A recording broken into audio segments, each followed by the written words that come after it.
কার জন্য জিন্দেগি নষ্ট করবে? সমবয়সী বন্ধুদেরকে দেখাইতে গিয়া। আরে সমান বয়সী তোমার লগের এই দুষ্ট কোলাফাইন্ডে দেখাইতে গিয়ে নষ্ট হয়ে গেলাম। একটা মেয়েকে দেখাইতে গিয়ে চরিত্র নষ্ট করে দিলাম, একটা মেয়েরে ভালোবাসতে গিয়ে জীবন শেষ করে দিলাম। আর পৃথিবীতে পুরুষ কোনো, বাকি পুরুষরা কোনো মহিলা পায় নাই, বিবাহ করে নাই, কথা বলেন না কেন? তো তুমি কি লেগে, কি এমন আশ্চর্য জিনিসের লেগে জিন্দেগিটা নষ্ট করে দিলা?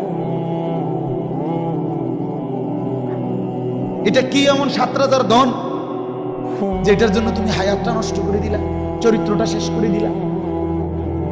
ছি ছি ছি ছি ছি। আরে বোকা কি এমন বোকা হয়? এটা তো এমনি আসে, হালাল আসতেছে কিনা বলেন না কেন?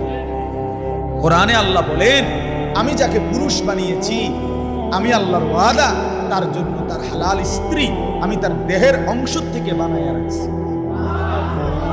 আর কেমনে কইতো আল্লাহ? বাংলায় কইতো বলেন, অমিন আয়াতিহি আন খালাকা লাকুম মিন আনফুসিকুম আজওয়াজা। রব্বুল আলামিন বলেন, আমার কুদরতের নিদর্শন, আসমান যেমন আমার কুদরত, জমিন যেমন আমার কুদরত, এমন আমার কুদরত আমি প্রত্যেকটা পুরুষের দেহের অংশ থেকে তার স্ত্রী বানিয়েছি। ওয়াজালা বাইনাকুম মাওয়াদ্দাতাম ওয়া রাহমাহ। রব্বুল আলামিন বলেন, এবং আমি আল্লাহ যাকে স্বামী স্ত্রী হিসাবে বানিয়েছি, সেই স্বামী আর স্ত্রীর মধ্যে ভালোবাসা আর দয়া মায়া আমি আল্লাহ নিজে দিয়ে দিয়েছি। এজন্য একবার স্ত্রী তো ভালোবাসে, আবার স্বামী অভাবগ্রস্ত, বিপদগ্রস্ত, অ্যাক্সিডেন্ট কিংবা অসুস্থ হয়ে পড়লে দয়া আর মায়া নিয়ে সেবাও করে, ঠিক কিনা বলেন? কিন্তু নর্তকী এটা করে, বেহায়া নারী এটা করবে না। যার লগে প্রেম করে এবারে তোমার সুখ দেখলে আছে, দুঃখ দেখলে নাই। তোমার হাত ভাঙ্গে যাক না, ফাও ভাঙ্গে যাক, এরপরে তোমার লগে আর ভালোবাসা নাই, তোমার 3টা লাথি দিয়া চলে যাবে। কিন্তু স্ত্রী কি এমন হয়? কথা বলেন না, পবিত্র স্ত্রী কি এমন হয়? তো আমি 6 মাস আমার পাও ভাঙ্গা ছিল, আমি মোটরসাইকেল অ্যাক্সিডেন্ট করে 2021 সালে, না জানি 20 সালে, করোনার বছর 20 সালে পাও ভাঙ্গা লাইছে, একদম পাও হাড্ডিটা ভাঙ্গে আর আলাদা হয়ে গেছে। 6 মাস বিছানায় ছিলাম, 6 মাস। প্রথম 3 মাস তো এক সুতা নড়তে পারি, যেখানে আইনা হসপিটাল থেকে আইনা বয়াইছে আমার খাটে, যেই পাশে দিয়ে, এখানেই পেশাব পায়খানা, অজু, গোসল, নামাজ, খানা, খাদ্য, এক জায়গা 1 ইঞ্চি নড়চড় করতে পারি নাই, এভাবে ভাঙ্গা ছিল পাও। এই 6 মাস তো বিবি রাত দিন, আমার স্ত্রী, আমার বিবি, সে তো আমার জন্য সীমাহীন দয়ার মায়া নিয়ে আমারে আগলায় রাখছে। সে তো আমার সমস্ত জরুরতের, যে কোনো পেশাব পায়খানা, খানা, খাদ্য সব কিছু হাসি মুখে বরং করে নিছে। সে তো সেবা করছে কেন? হালাল স্ত্রী হওয়ার কারণে, পবিত্র স্ত্রী হওয়ার কারণে, চরিত্রবান স্ত্রী হওয়ার কারণে। সিনেমার নর্তকী এটা দেখাবে, রাস্তার প্রেমিকা এটা দেখাবে? ছেলেদেরকে বুঝান, আপনাদের ছেলেদেরকে বুঝান, ওরা নষ্ট করে দিচ্ছে নিজের জীবন। ভিন নারী, মোবাইলে যে নারীর ছবি দেখে, সে নারীর নিজের টাকা রোজগার করে, তোমার রূপ দেখাইয়া সে টাকা রোজগার করে, তোমার টাকাও শেষ করে, তোমার শরীরের যৌবনও নষ্ট করে, তোমার শুধু খোয়ায় আর হেবিডি শুধু লাভ। আর তুমি আহাম্মক, তুমি তো আহাম্মক দেখা, বেওকুফ দেখা, তুমি তোমার জীবনও যায়, যৌবনও যায়, কিন্তু বেডির কি পয়সা খাও। নাউজুবিল্লাহ, নাউজুবিল্লাহ।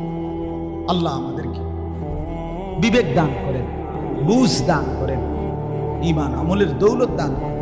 আমার বাপ, আমি হয়তো একটু শক্ত বলে ফেলছি, বেশি খোলামেলা বলে ফেলছি, কিন্তু এরপরেও আমাদের দরকার, আমাদের ছেলেদের হালাত বদলানো দরকার। আমাদের ছেলেদের এমন হবে কেন? মুসলমানের ছেলে 24টা ঘন্টা মোবাইলের থেকে যেন চোখটাও তুলতেছে, হাঁটে চাইতে চাইতে হাঁটে, মোবাইল চাইতে চাইতে হেঁটে হাঁটে, মোবাইল চাইতে চাইতে পেশাব করে, মোবাইল চাইতে চাইতে টয়লেট বাথরুমের মধ্যে আপনার জরুরত সারে, মোবাইল দেখতে দেখতে ভাত খায়। আর এটা কি অপদার্থ? এরকম অপদার্থ হয় কেন? এটা মানুষের বাচ্চা এত বেউকুফ হয় কেন? জিন্দিগি পুরাটা বড় মোবাইলের হাতে দিয়ে দিলা, এটা কোন ধরনের কথা? এটা কেমন রুচি আপনি বলেন? আমি অনেক সময় দেখছি আমার গাড়ি রাস্তার পাশে ছেলে পেলে মোবাইল টিপতে টিপতে যাইতে পুরা হরন কানের কাছে তো সাপ দিয়ে ধরে ড্রাইভারে, তারপরে গিয়ে ডাকাইতে টের পায় যে কি হয়েছে, গাড়ি হয়েছে। এর আগ পর্যন্ত এতটা নেশা মোবাইলের। বলে মানুষ, আমরা বুঝি এটা তো একটা জরুরত। টেলিফোন এক সময় ছিল এটা প্রয়োজন, চিঠি এক সময় ছিল প্রয়োজনের জন্য, ডাক পিয়ন প্রয়োজনের জন্য, মোবাইল এটা আমার প্রয়োজন, যোগাযোগের জন্য হইতেই পারে, জরুরত এটা প্রয়োজন। কিন্তু এটা কি 24 ঘন্টা এটার মধ্যে পড়ে থাকতে হইব? এই জন্য তো বাকি কাজ দুনিয়ার হবে কিভাবে? দেশের উন্নয়ন হবে কিভাবে? ইসলামের উন্নয়ন হবে কিভাবে? মানবতার উন্নয়ন হবে কিভাবে? ছেলে পেলেদেরকে বুঝা, নাইলে মুশকিল আছে।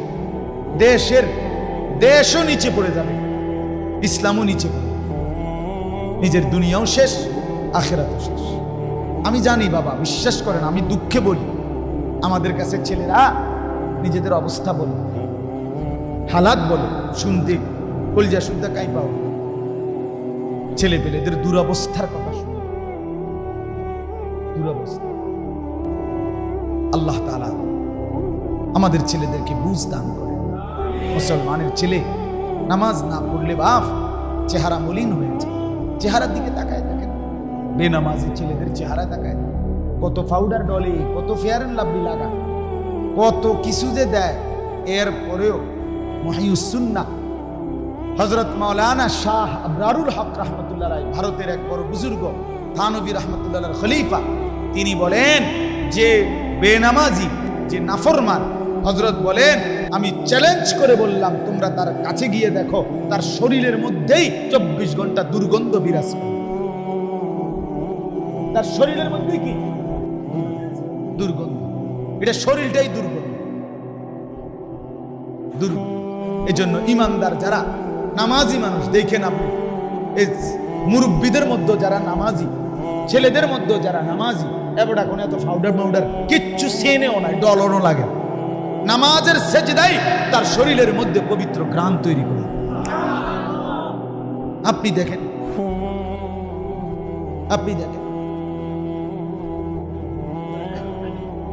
এজন্য দয়া করে আমি যে আয়াতখানা পড়েছি,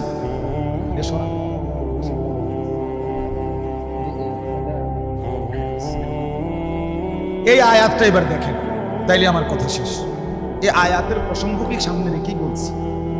এই আয়াতের কথাটা হলো কোরআনুল কারীমের 16 নম্বর পারা 19 নম্বর সূরা, সূরা মারইয়াম। এই সূরার 159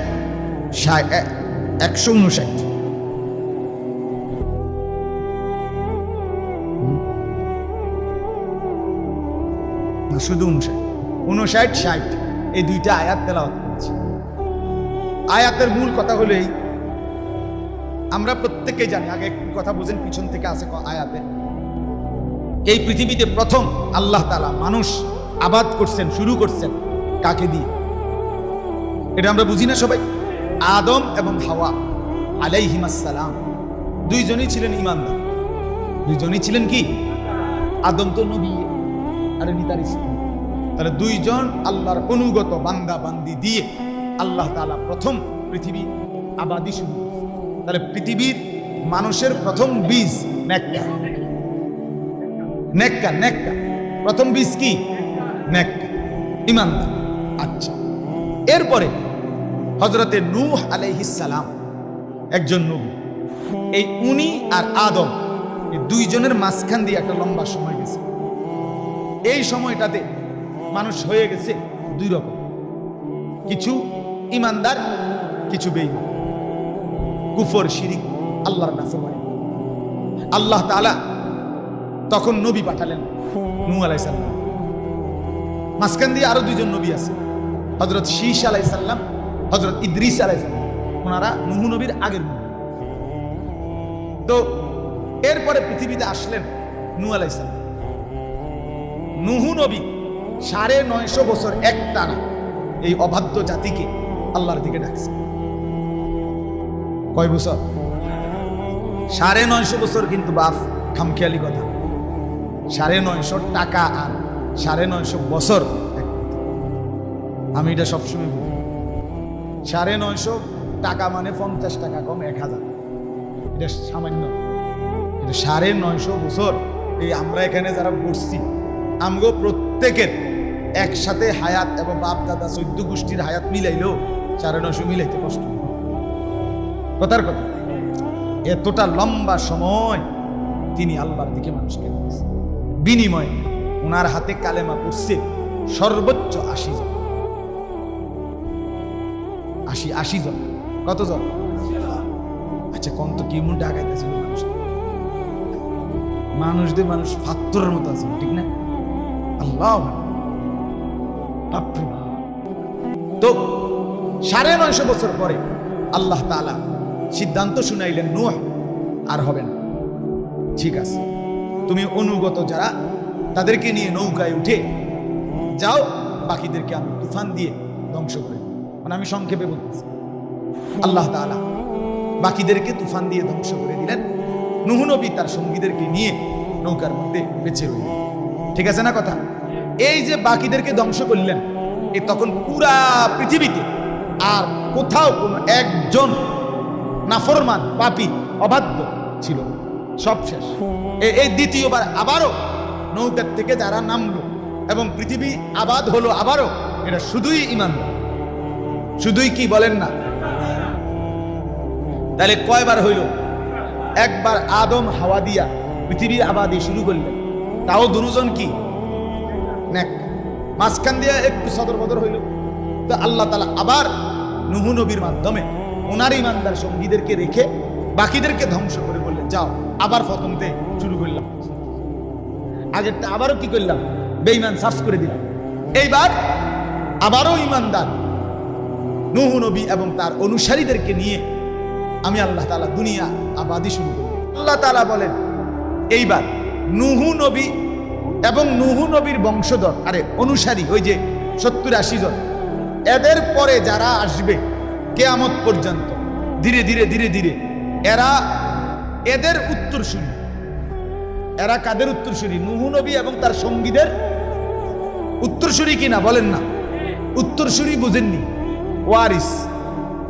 আমি আমার বাবার কি উত্তরসূরি, আমার বাবা হলো পূর্বসূরি, আমি হলাম কি উত্তরসূরি। তাহলে পূর্বসূরি হলো নূহ এবং তার ঈমানদার সঙ্গীরা, আর এরপরে যারা আসবে কিয়ামত পর্যন্ত তারা কি উত্তরসূরি।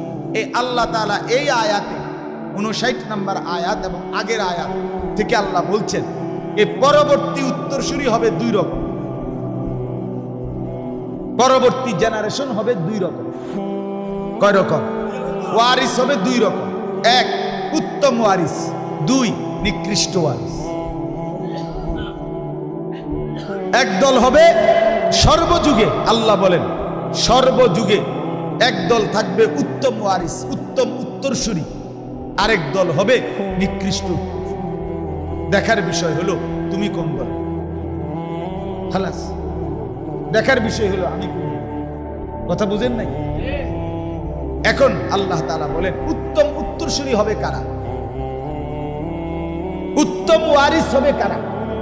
আল্লাহ তাআলা বলেন উত্তম উত্তরসূরি হলো তারা আল্লাহর আয়াত, আল্লাহর কোরআন, আল্লাহর ওয়াহী, আল্লাহর নাম শুনলেই যারা সেজদায় লুটিয়ে পড়ে, আল্লাহর ভয়ে কাঁদতে শুরু করে। সর্বযুগে সর্বকালে গোলামি সেজদা যারা করে, আল্লাহর ভয়ে যারা কাঁদে, আল্লাহ তাআলা বলেন তারাই হলো কিয়ামত পর্যন্ত যে যুগেই আসুক সে ওই নূহ এবং তার ঈমানদার সঙ্গীদের সার্থক উত্তম জেনারেশন। বুঝতেছেন? খুব কঠিন হয়ে গেল কথাটা, সহজ কথা। আমরা এতক্ষণ লাগাইয়া আমরা করে মনোযোগ করাইলাম, তখন আর কঠিন হবে কেন? এতগুলো দমকাদমকি আগের উদ্দেশ্যই তো হইল মনোযোগ দিয়ে শুনে নিলে, নাহলে এই সেটা কারুর হইবে না।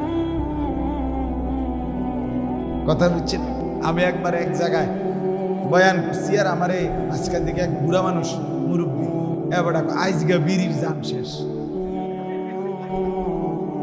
বিড়ির জান শেষ, বিড়ির জান শেষ, আইজকে যেই ডলা দিচ্ছে আইজকে বিড়ির জান শেষ।